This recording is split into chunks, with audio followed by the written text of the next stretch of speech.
Hello commandos, welcome to biometrics classes online. कैसे हो तुम लोग और कैसी चल रही तैयारी?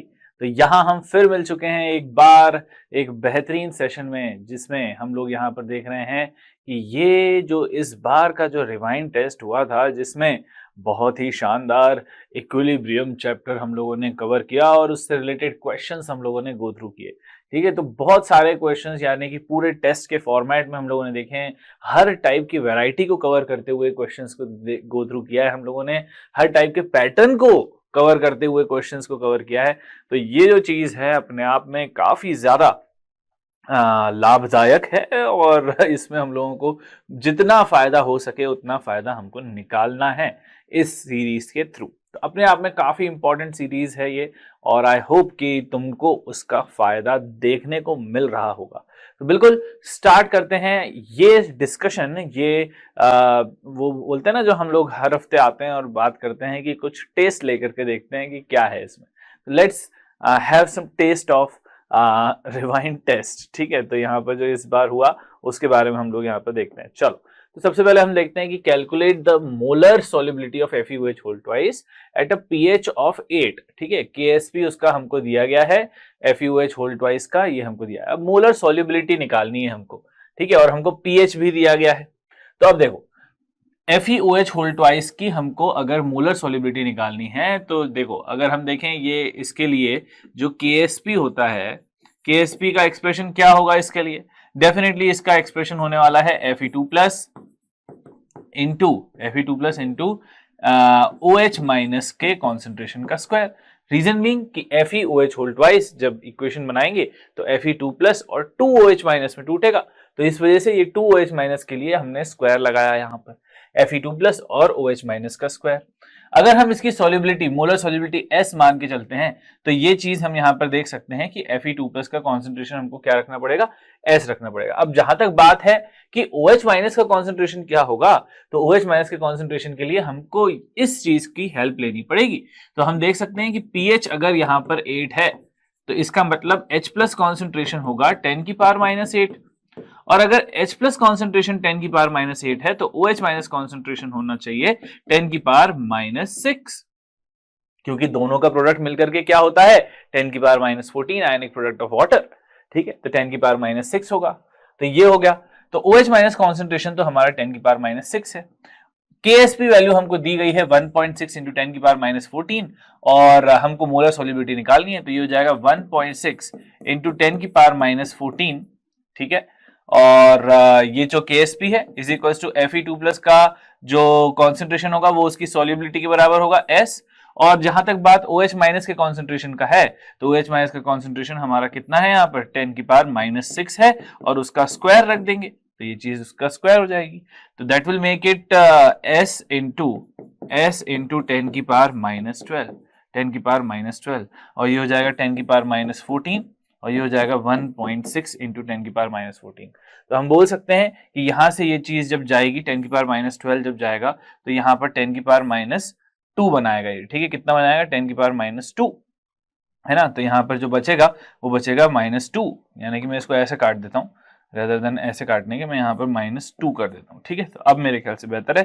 तो S क्या आ गया? S is nothing but 1.6 into 10 की पावर माइनस 2 आ गया यार। That's it, that's the answer. तो अगर मैं इसको थोड़ा सा रिजॉल्व करूं तो यहाँ से 2 डेसिमल खिसक जाएंगे, 0.016 आ जाएगा। 0.016 आंसर इसका बी रहेगा। ठीक बात समझ में आ गई ना, है ना। तो सिंपली हमको यहाँ पर समझ में आना चाहिए कि KSP की वैल्यू कैसे रखी जाएगी, उसका स्क्वायर करना होता है, और उसमें जब OH माइनस के कॉन्सेंट्रेशन को रखना है तो हम लोग दी गई इंफॉर्मेशन को कैसे यूज कर सकते हैं। क्या ये चीज क्लियर हुई यहाँ पर? कैसे समझना है ना। तो ये हुई बात यहाँ पर इसकी। अब देखते हैं जरा एक आध क्वेश्चन और। 1 mole of CO, H2O, H2 and CO2 are placed in 1 liter flask at 25 degree Celsius. When following equilibrium is set up, Kp हमारा 9 है, hence CO2 present at equilibrium will be कितना। तो ये हमारा इक्विलिब्रियम सेट हुआ है, तो इसमें हमको बताना है कि CO2 कितना इक्विलिब्रियम पर होगा। ठीक है, तो हम जानते हैं कि इस चीज को कैसे करना है। तो इसके लिए हम सबसे पहले तो जो दी गई इक्वेशन है उसको दोबारा लिख लेते हैं। तो CO plus H2O gives is in equilibrium with CO2 plus H2, CO2 plus H2, ये हम देख सकते हैं CO plus H2O is in equilibrium with CO2 plus H2, ये हम यहाँ पर देख सकते हैं। Now what we can say is CO plus H2O is in equilibrium with CO2 plus H2, तो ये चीज अगर हम देखें तो at initial stage t equal to 0 पर ये 1 है, ये 1 है, ये 1 है, ये 1 है, सबका हमने 1 मोल लिया है एज पर द क्वेश्चन। ठीक है, अब हमें पता है कि जब इक्विलिब्रियम सेटअप होगा, यानी कि जब रिएक्शन आगे बढ़ेगी, तो या तो ये आगे बढ़ रहा होगा या पीछे जा रहा होगा। अगर हम अज्यूम कर लें कि ये रिएक्शन आगे बढ़ रही है, इफ वी अज्यूम इट, तो डेफिनेटली रिएक्टेंट्स कम होंगे और प्रोडक्ट्स जो हैं वो बढ़ेंगे। तो जब रिएक्टेंट्स कम होंगे तो जो भी, मान लो कि ये CO जो है वो 1 माइनस एक्स हो गया, समथिंग इज लेस, ठीक है, कुछ चीज कम हो गई इसमें, 1 माइनस एक्स हो गया इसमें, तो डेफिनेटली अब इसकी स्टोइशियोमेट्री क्या कह रही है, ये सब बैलेंस केमिकल रिएक्शन है, और बैलेंस केमिकल रिएक्शन के हिसाब से जितना ये 1 मोल है तो इसका भी 1 ही मोल कंज्यूम होगा। अगर इसका 1 मोल इसके 1 मोल के साथ जा रहा है तो इसके x मोल अगर कंज्यूम हो रहे हैं तो इसके भी x मोल ही खत्म होंगे, तो ये भी 1 माइनस एक्स ही होगा, मतलब x मोल ही इसके खत्म होंगे। अब इसकी स्टोइशियोमेट्री यहां पर 1 की है, यानी कि इसके 1 मोल से इसका 1 मोल बन रहा था, तो जब इसके x मोल कंज्यूम हो रहे हैं तो इसका x मोल बनेगा, तो ये चीज हो जाएगी 1 प्लस एक्स। सिमिलरली ये भी बैलेंस है, तो यहां पर इसका 1 मोल जब खत्म हो रहा था तो इसका 1 मोल बन रहा था, तो इसके x मोल खत्म होंगे तो इसके x मोल बनेंगे, तो ये भी 1 प्लस एक्स होगा। समझ गए बात को? तो ये तो हो गए इक्विलिब्रियम पर इसके नंबर ऑफ मोल्स। अब जहां तक बात है हमारे क्या बोलते हैं इक्विलिब्रियम कांस्टेंट की, तो उसमें हम लोग यूज करते हैं कॉन्सेंट्रेशन को। तो कॉन्सेंट्रेशन अगर हमको रखना है तो इसको हमको डिवाइड करना पड़ेगा इसकी रिस्पेक्टिव वॉल्यूम से, और वॉल्यूम हमको पूरे फ्लास्क की दी गई है 1 लीटर, यानी कि यही हमारा कॉन्सेंट्रेशन भी हो जाएगा। जब मैं कॉन्सेंट्रेशन की बात करूंगा तो कॉन्सेंट्रेशन भी यहां पर 1 माइनस एक्स ही रहेगा, by 1, 1 minus x by 1, 1 plus x by 1 and 1 plus x by 1। तो हमने इसको रिस्पेक्टिव वॉल्यूम से डिवाइड कर दिया यहां पर, तो हमको यहाँ कॉन्सेंट्रेशन पता चल गया। अब कॉन्सेंट्रेशन क्यों निकाला? क्योंकि जब हम Kc का एक्सप्रेशन लिखेंगे इस पर्टिकुलर चीज के लिए, तो Kc का एक्सप्रेशन क्या रहेगा? Kc का एक्सप्रेशन रहेगा CO2 into H2 upon CO into H2O। ठीक है, ये चीज रहने वाली है, करेक्ट है ना? इसी तरीके से लिखना होता है। तो ये चीज हम यहां पर देख सकते हैं कि यहां पर CO2 H2 CO H2O, यहां पर ये चीज रहेगी Kc। अब सवाल उठता है, देखो ये सब गैस है, ध्यान रखना ये सब गैसियस स्टेट में है। तुम लोग सोच रहे होगे कि सर H2O तो आप इंक्लूड नहीं करेंगे क्योंकि वो लिक्विड स्टेट में रहता है, सॉलिड स्टेट में रहता है, तो आप उसको इंक्लूड नहीं कर सकते यहाँ पर एक्सप्रेशन में। वो चीज तब होती जब यहाँ पर लिक्विड होता, लेकिन ये क्या है? गैस है, वाटर वेपर है। ठीक है, यहाँ पूरी रिएक्शन वेपर में हो रही है। अब तुम्हारे दिमाग में एक और चीज आ सकती है कि सर यहां पर दिया गया है Kp और आप यहां यूज कर रहे हो Kc। ठीक है, तो उसके लिए हम क्या करें कि यहां पर अभी मैंने वैल्यू सब्स्टिट्यूट थोड़ी ना करी है कि यहां पर Kc क्या होगा। तो अब Kc अगर निकालना है तो हम जानते हैं कि Kp और Kc का रिलेशन क्या होता है, Kp is equal to Kc into RT की पावर डेल्टा Ng, है कि नहीं? तो अब अगर मैं देखूं कि डेल्टा Ng कितना है इसके लिए, तो डेल्टा Ng हम देख सकते हैं कि इस पे यहां पर 2 मोल है, यहां पर भी 2 मोल है, तो यानी कि 2 ही मोल है दोनों तरफ, यानी कि डेल्टा Ng कितना हुआ? 0। तो डेल्टा Ng कितना है? 0 है, यानी कि हम बोल सकते हैं कि यहाँ पर Kp और Kc दोनों बराबर रहने वाले हैं। तो Kp is equal to Kc, और Kp की वैल्यू अगर 9 दी गई है तो Kc की वैल्यू भी क्या है? 9 ही है, तो हम यहाँ पर 9 रखेंगे। ठीक है, समझ में आ गई बात? तो हम यहाँ पर वैल्यू सब्स्टिट्यूट करते हैं अब, तो ये हो जाएगा 9 इज इक्वल्स टू CO2 का कॉन्सेंट्रेशन यहाँ पर कितना है? 1 प्लस एक्स है ना, 1 plus x into 1 plus x upon 1 minus x into 1 minus x, हो जाएगा 1 plus x into 1 plus x upon 1 minus x into 1 minus x, ये चीज रहेगी इस, यानी कि 1 प्लस एक्स का स्क्वायर अपॉन 1 माइनस एक्स का स्क्वायर इज इक्वल टू 9, और 9 होता है 3 का स्क्वायर। तो क्यों ना मैं दोनों तरफ स्क्वायर रूट कर दूं। तो जब मैं स्क्वायर रूट करूंगा तो यहां पर मैं पाऊंगा कि ये हो जाएगा 3 is equal to 1 plus x upon 1 minus x. तो ये हो जाएगा यहाँ पर, ये इधर ले जाएंगे तो हो जाएगा 3 minus 3x is equal to 1 plus x.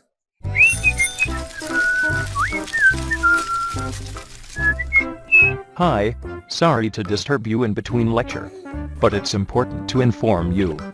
You should download Biomentors app from Google Play Store.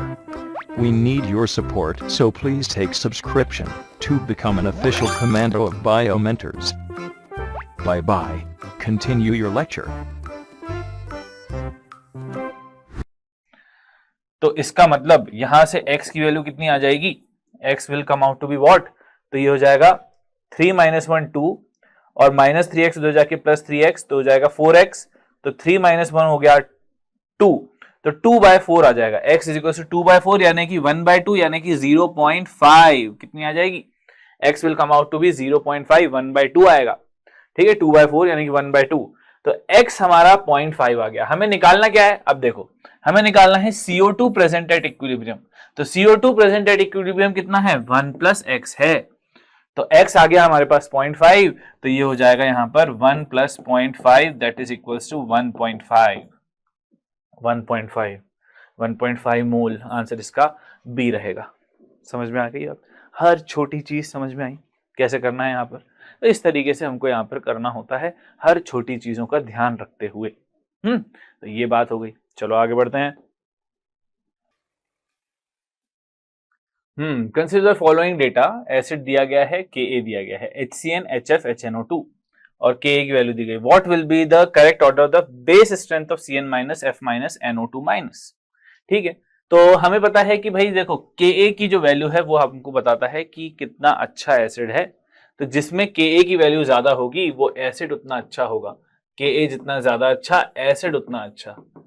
Acid जितना अच्छा होगा हम बोल सकते हैं कि उसका कॉन्जुगेट बेस उतना ही कमजोर होगा, कॉन्जुगेट बेस उतना ही कमजोर होगा। ठीक है, तो अब बस यही कॉन्सेप्ट है, दिस इज द कॉन्सेप्ट। अब यहां पर इसको अप्लाई करते हैं।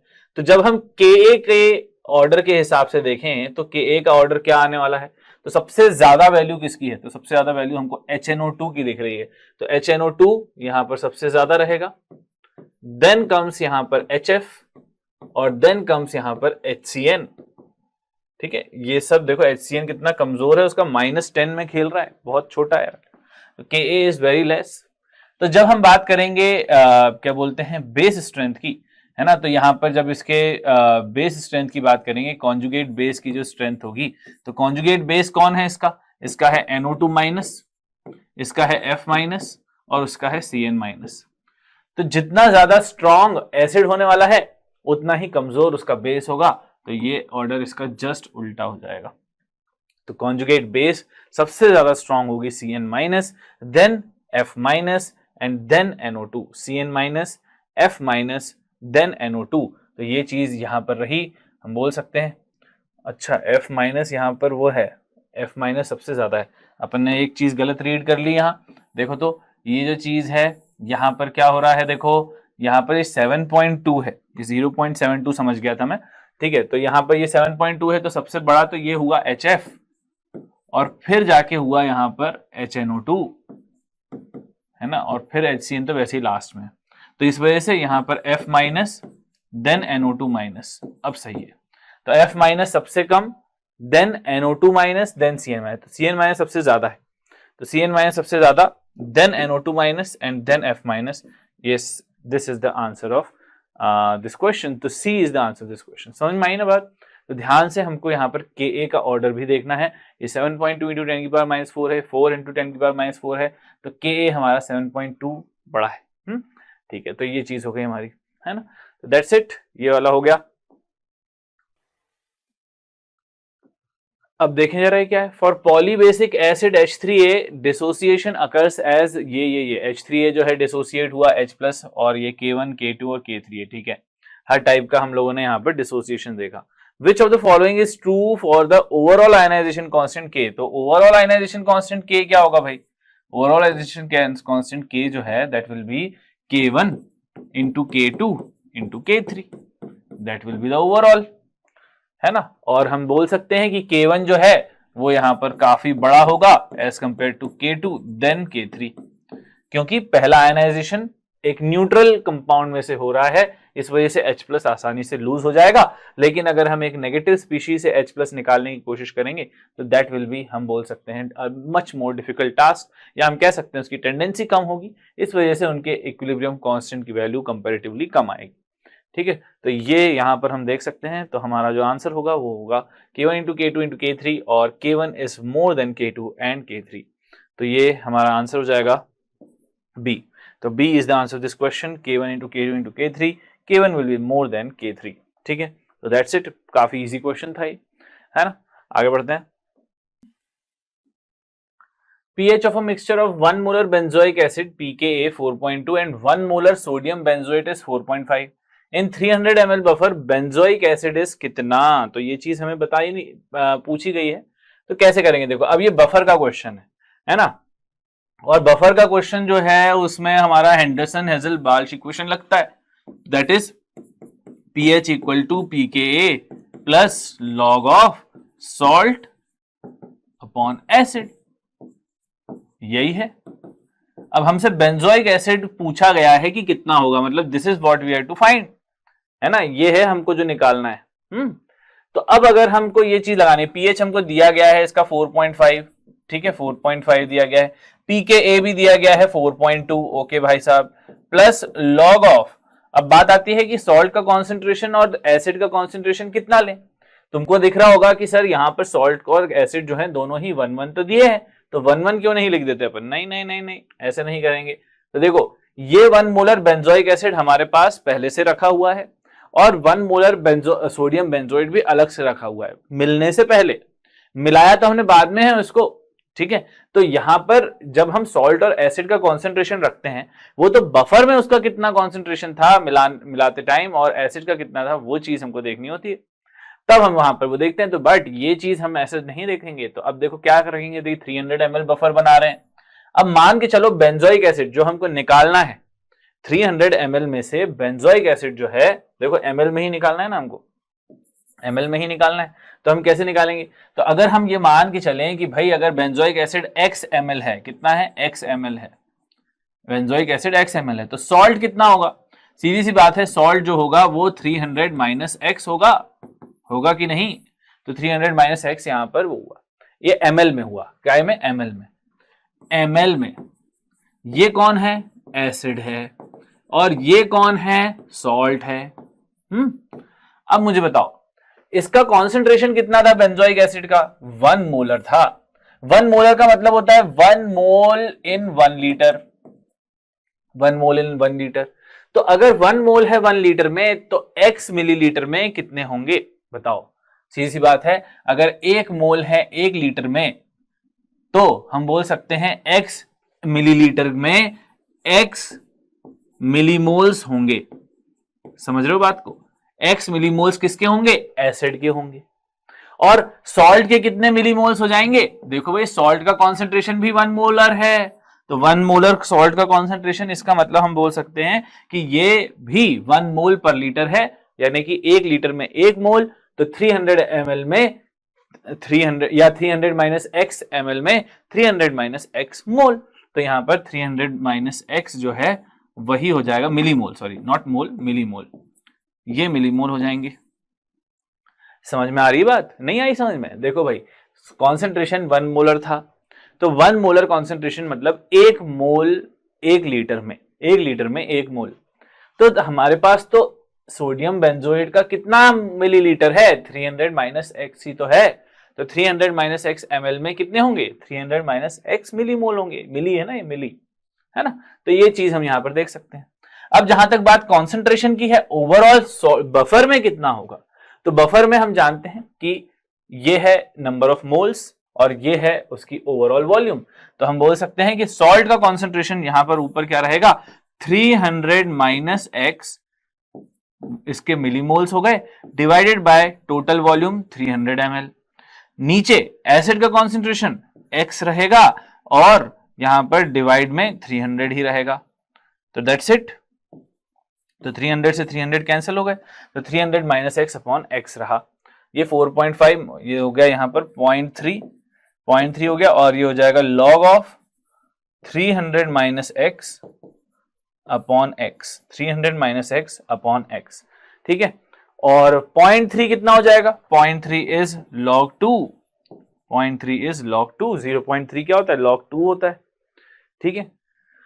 तो अब यहां पर हम देख सकते हैं कि ये 300 माइनस एक्स अपॉन एक्स और ये 2 है, तो यहां पर हम बोल सकते हैं it will be 300 minus x upon x is equals to 2।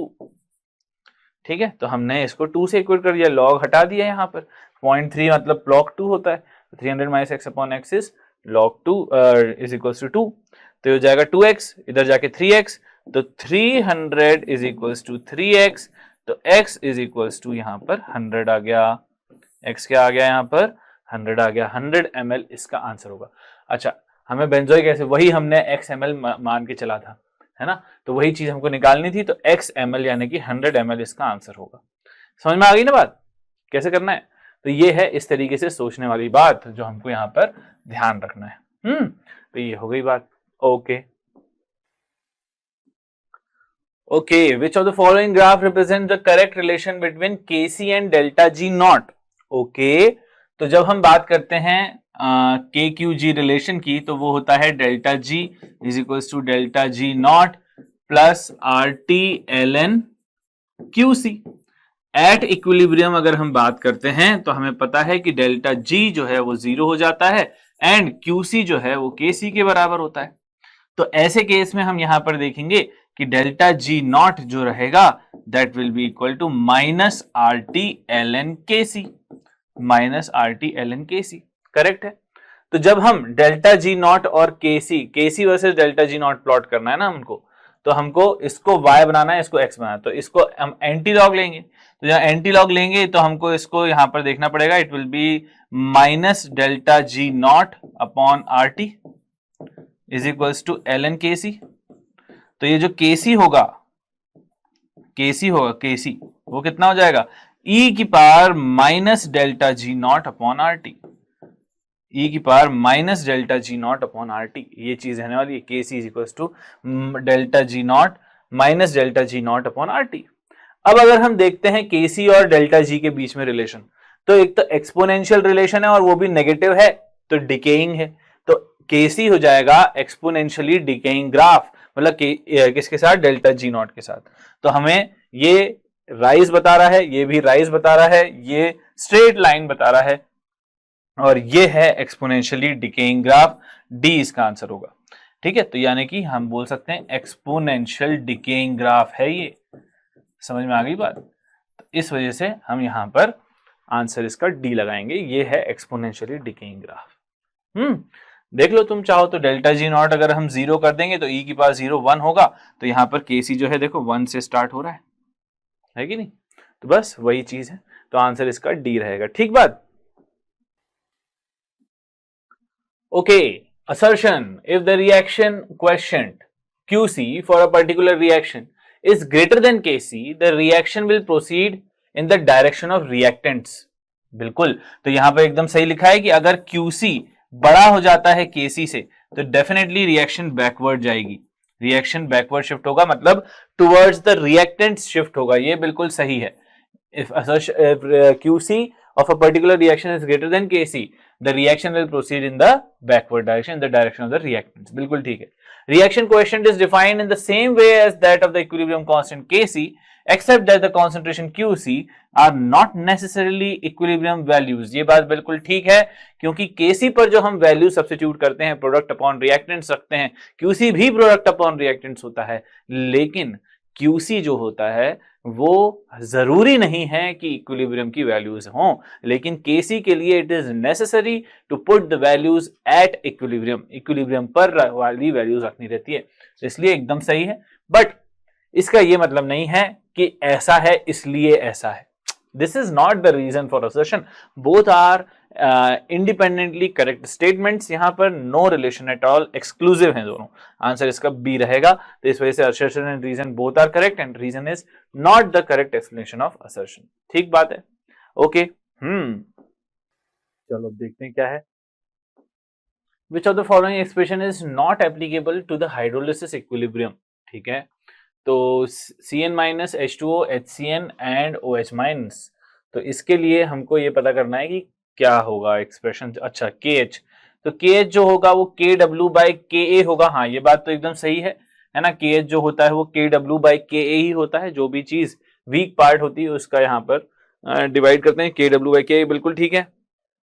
H is equal to under root of KH by C, ये बात भी एकदम सही है। H is equal to degree of hydrolysis under root of KH by C होता है, जैसे जो degree of dissociation root KA by C होता है वैसे रूट KH बाय C, बिल्कुल ठीक है। फिर pH is equal to half of pKa HCN, ये क्या है यहाँ पर, ऐसा तो कुछ भी नहीं होता है यहाँ पर।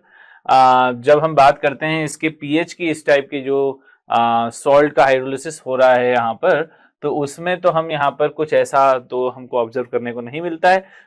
वहां पर 7 plus half of pKa plus log C होता है ना, 7 माइनस हाफ ऑफ होता है। तो ये चीज तो यहाँ पर ऐसा कुछ भी नहीं दर्शा रही, तो यही हमारा not applicable to this hydrolysis. और H प्लस जो है, H plus concentration under root of KW into KA by C, ये बिल्कुल सही लिखा हुआ है, under root of KW into KA by C, एकदम सही है ये। बट हमको यहाँ पर नॉट एप्लीकेबल पूछा गया है।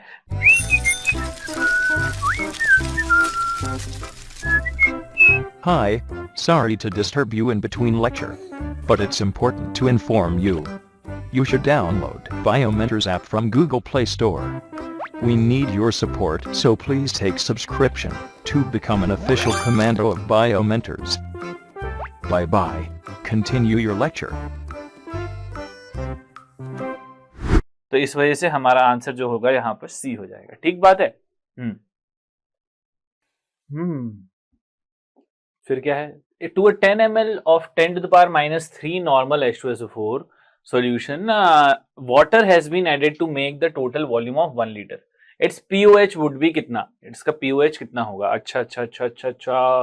अच्छा अपन लोग पानी मिला रहे हैं, मतलब डाइल्यूशन कर रहे हैं, और डाइल्यूशन कर रहे हैं अगर हम, तो हम यहाँ पर जो फॉर्मूला लगाते हैं, that is M1V1 equal to M2V2, या मोर करेक्टली जब हम नॉर्मेलिटी की बात करें तो N1V1 इक्वल टू N2V2 के हम यहाँ पर लगा सकते हैं, N1V1 इक्वल टू N2V2, ठीक है। तो नॉर्मेलिटी तो यहाँ पर ये हो जाएगी। नाउ द सवाल इज कि क्या रहेगा नॉर्मेलिटी, पहली नॉर्मेलिटी 10 की पावर माइनस 3 और वॉल्यूम कितना है 10 ml into 10 physicals to normality दूसरी निकालनी है हमको, और वॉल्यूम हमको यहाँ पर 1 लीटर दिया गया है। 1 लीटर मतलब ये ml में था, तो ml में कन्वर्ट करें तो ये हो जाएगा 1000, ठीक है। तो N2 आ जाएगा यहाँ पर हमारा, ये चीज हो जाएगी 10 की पावर माइनस 5। N2 कितना हो जाएगा, नॉर्मेलिटी हो जाएगी हमारी 10 की पावर माइनस 5, ठीक है। यानी कि ये नई नॉर्मेलिटी आ गई H2SO4 की, न्यू नॉर्मेलिटी ऑफ H2SO4। तो जब हम बात करेंगे H प्लस के कॉन्सेंट्रेशन की, तो हमें पता है कि अगर इसकी नॉर्मेलिटी यहाँ पर 10 की पावर माइनस 5 हो जाएगी अगर डाइल्यूशन करने पर H2SO4 की, तो उसकी जो मोलैरिटी होगी वो कितनी होगी। अब हम जानते हैं मोलैरिटी यानी कि कॉन्सेंट्रेशन जो M2 है वो होता है क्या बोल सकते हैं, नॉर्मेलिटी और मोलैरिटी में क्या वहां पर रहता है, तो normality is equals to molarity into x factor, ठीक है। ये चीज रहती है वैलेंसी फैक्टर। तो नॉर्मेलिटी अपॉन यहाँ पर जो मोलैरिटी होती है वो होती है नॉर्मेलिटी अपॉन वैलेंसी फैक्टर। तो यहाँ पर हो जाएगा M2 इज 10 की power minus 5 upon valency factor. Valency factor is H2SO4 का 2, H2SO4 का वैलेंसी फैक्टर 2 होगा, तो यहाँ पर डिवाइड बाय 2 करेंगे, तो ये दैट इज इक्वल्स टू हम बोल सकते हैं 0.5 इंटू 10 की पावर माइनस 5, या हम बोल सकते हैं 5 इंटू 10 की पावर माइनस, ये माइनस 5 है, 5 इंटू 10 की पावर माइनस 6, ऐसा भी बोल सकते हैं इसको, 5 इंटू 10 की पावर माइनस 6, है ना। तो ये हो जाएगी हमारी नया कॉन्सेंट्रेशन किसका, H प्लस के कॉन्सेंट्रेशन का, ठीक है। तो ये हो जाएगा हमारा मोलैरिटी। तो जब हम H2SO4 की बात करेंगे तो H2SO4 में number of H plus ions कितने होंगे, तो जो ये किसकी कॉन्सेंट्रेशन है, this is the concentration of H2SO4, तो इसमें H प्लस कॉन्सेंट्रेशन कितना होगा, तो H plus concentration will be equal to हर एक में के 2 हो रहे हैं, 2 H प्लस निकल रहे हैं, तो 5 इंटू 10 की पावर माइनस 6, 5 इंटू 10 की पावर माइनस 6 इंटू 2 क्योंकि H प्लस इंटू 2 रहेगा, तो that will again make it 10 की पावर माइनस 5, 10 की पावर माइनस 5। तो अगर H प्लस कॉन्सेंट्रेशन 10 की पावर माइनस 5 है तो pH कितना हो जाएगा इसका 5, और pOH कितना हो जाएगा इसका 14 minus 5, that is equal to 9, तो 9 हो जाएगा इसका आंसर। समझ में आ गई बात, इस तरीके से हमको करना होता है चीजों को सॉल्व, है ना। तो सोच रहे होगे सर यहाँ से direct upon N2 equal to 10 की पावर माइनस 5 से ही अपन कर सकते थे, कोई दिक्कत नहीं है, लेकिन द पॉइंट इज कि हमें ये पता होना चाहिए कि यहाँ पर हम नॉर्मेलिटी होता है ग्राम इक्विवेलेंट पर लीटर, इसकी जो यूनिट होती है ग्राम इक्विवेलेंट पर लीटर होती है, और इसकी यूनिट जो होती है वो मोल पर लीटर होती है। यहाँ पर जब हम पीएच भी रखते हैं तो उसमें H+ कॉन्सेंट्रेशन हम जो रखते हैं वो मोल पर लीटर में रखते हैं, तो it is necessary to convert into mole per litre, इस वजह से हमने ये प्रोसेस करी। बाकी हाँ ये जरूर है कि हम यहाँ पर डायरेक्ट भी कर सकते थे, नो डाउट एट ऑल। ठीक है, तो ये बात हो गई। ओके, फिर क्या है, for the reaction SO2 plus half O2 gives SO3, if we write Kp is equals to Kc into RT per x, then x will become, अच्छा तो यहाँ पर सिंपली हम जानते हैं Kp equal to Kc into RT की power delta Ng होता है, तो डेल्टा Ng ही x है। तो डेल्टा Ng कैसे निकालते हैं, delta Ng is number of product, number of gases moles of product minus number of gases moles of reactant, तो वो कितने हैं 1 और ये 1 और ये हाफ, तो कितना हो जाएगा 1 माइनस 1 प्लस हाफ, तो कितना हो जाएगा ये हो जाएगा माइनस हाफ, कितना हो जाएगा माइनस हाफ, तो it will come out to be minus half, answer इसका बी रहेगा, सिंपल। ठीक है ना, तो इस तरीके से ही हमको यहाँ पर करना है। ओके बस और क्या, that's it, that's all for this particular session. I hope कि यहाँ से तुमको काफी चीजें समझ में आई होंगी कि किस तरीके से यहाँ पर हमारी वैरायटी कवर हुई है इस पर्टिकुलर टेस्ट में। और भी बहुत सारे क्वेश्चंस हैं, ये तो हमने केवल टेस्ट लिया है, मेन जो स्वाद है, जो मेन खाना है, वो तो फिर टेस्ट देकर ही समझ में आता है। आई होप कि ये चीज़ भी तुमको अच्छा स्वाद दिया होगा इसने, और अब हम इसी डिस्कशन में आगे बढ़ेंगे और आने वाले टाइम में नेक्स्ट टेस्ट पर डिस्कशन करेंगे। ठीक है, टिल देन कीप द जोश हाई, बाय बाय। आपको टेस्ट सीरीज ज्वाइन करना है, अभी तक आपने ज्वाइन नहीं किया है तो रुकिए, बायोमेंटस का रिवाइंड टेस्ट सीरीज ज्वाइन कीजिए। वहां पर 15 माइनर टेस्ट होंगे, 4 मेजर टेस्ट होंगे, 6 फुल सिलेबस टेस्ट होंगे, कुल 25 टेस्ट होंगे, और इन 25 टेस्ट में आप 5000 most important, most probable question cover कर रहे होंगे। टेस्ट सीरीज बहुत इंपॉर्टेंट है क्योंकि इसके थ्रू आप ये पता लगा सकते हैं कि कौन से एरिया आपका वीक है, किस तरह के क्वेश्चन को आपको प्रैक्टिस करना है, किन किन हिस्सों पर अधिक आपको ध्यान देना है। अब और कितना इंतजार करेंगे, अब आ जाइए, साथ मिलकर मेहनत करते हैं और टेस्ट सीरीज के दम पर ही हम 675 नंबर से ऊपर ला सकते हैं। लेकिन आपको ये अपने आप से प्रॉमिस करना होगा कि टेस्ट सीरीज की तैयारी आप बड़ी गंभीरता से करेंगे, एनसीईआरटी का इस्तेमाल करेंगे और अच्छे से पढ़ेंगे, तो टेस्ट सीरीज भी काफी है मंजिल को पाने के लिए।